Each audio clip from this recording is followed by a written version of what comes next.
Good morning বন্ধুরা, কেমন আছো তোমরা সবাই? সকাল সকাল আমি দুপুরের জন্য রান্না বসিয়ে দিয়েছি। আজকে হবে মুসুর ডাল প্লেন। আমি মুসুর ডালের লঙ্কা আর পেঁয়াজ দিয়ে আমি সিদ্ধ বসিয়ে দিয়েছি। আর এদিকে পাঁচমিশালি তরকারি, সেই জন্য সবজি নিয়ে নিয়েছি। মুসুর ডালটা আমার হয়ে গেছে, সেই ভিডিও ক্লিপটা নিতে পারিনি। ওটা নামানোর সময় একটু কালো জিরে, শুকনো লঙ্কা, ধনে পাতা ফোড়ন দিয়ে আমি নামিয়ে নিয়েছি। পাঁচমিশালি ঘ্যাট হবে, তার জন্য আমি এখানে বড়ি একটু লাল লাল করে ভেজে নিচ্ছি।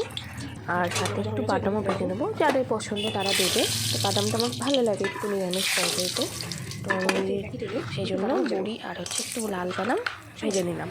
আর সবজির মধ্যে নিয়েছি আমি শিম, লম্বা লম্বা করে কাটা গাজর, টমেটো, বেগুন, তারপরে মূলো, আলু, ফুলকপি, ঠিক আছে। এটা ঘরে যা ছিল সবজি, সেই সমস্ত সবজি আমি ডুমো ডুমো করে কেটে নিয়েছি। আর তোমার সাথে কথা বলতে বলতে ভাজাও হয়ে গেল বাদামটা। এখন আমি সেই তেলেই শুকনো লঙ্কা, তেজপাতা আমি ফোড়ন দিয়ে দিলাম, ঠিক আছে। এখন এই তেলে ফোড়ন দিয়ে আমি প্রথমে ফুলকপি দিয়ে দিলাম, তারপরে একে একে বরবটি, তারপরে শিম, গাজর, বেগুন, মূলো, আলু, মটরশুঁটি সব দিয়ে ভেজে নেব। অনেকে আবার এটাকে আলাদা আলাদা করেও ভাজে, আমি সেটা একসাথে ভেজে নেব। আলাদা আলাদা করে ভাজতে অনেকটা টাইম লাগে। আমি ওই তেলে সমস্ত কিছু দিয়ে একেবারে একটু ভালো করে চাপা দিয়ে ভেজে নেব, আস্তে করে যাতে সমস্ত সবজিতে সেদ্ধ হয়ে যায়। তারপরে আমি দিয়ে দিলাম 1 চামচ নুন আর হলুদ গুঁড়ো দিয়ে ভালো করে আমি মিশিয়ে নেব। আর এখানে মশলা দেবো, তো মশলার জন্য আমি কিছুই না, একটুখানি জিরের গুঁড়ো, লঙ্কার গুঁড়ো, চিনি দিয়ে একটা পেস্ট তৈরি করে নেব।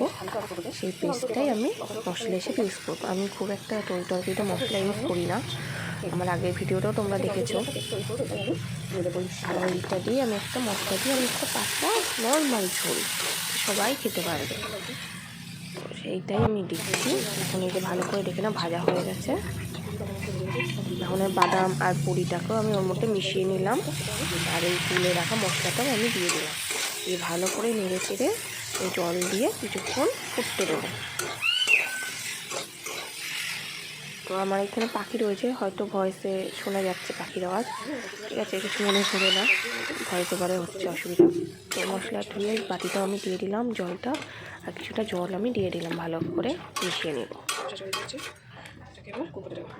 এবার এটাকে আমি ফুটতে দিলাম। দেখো হয়ে গেছে আমার তরকারিটা, একদম সমস্ত সবজি গলে গেছে। আমি নামানোর সময় একটু সামান্য ধনে পাতা দিয়ে দিলাম ফ্লেভারের জন্য। এটাই হবে দুপুরে আজকে খাওয়া দাওয়া। আজকে আর সেরকম কিছু করিনি, শরীরটা ভালো নেই। পাঁচমিশালি তরকারি, ডাল, আর পরে বেগুনটা ভাজবো, সেই ক্লিপটা নেওয়া হয়নি। তো ঠিক আছে, চলো টাটা, বাই বাই। তোমাদের কী কী রান্না করলে কমেন্ট অবশ্যই জানাও, লাইক শেয়ার করে দিও।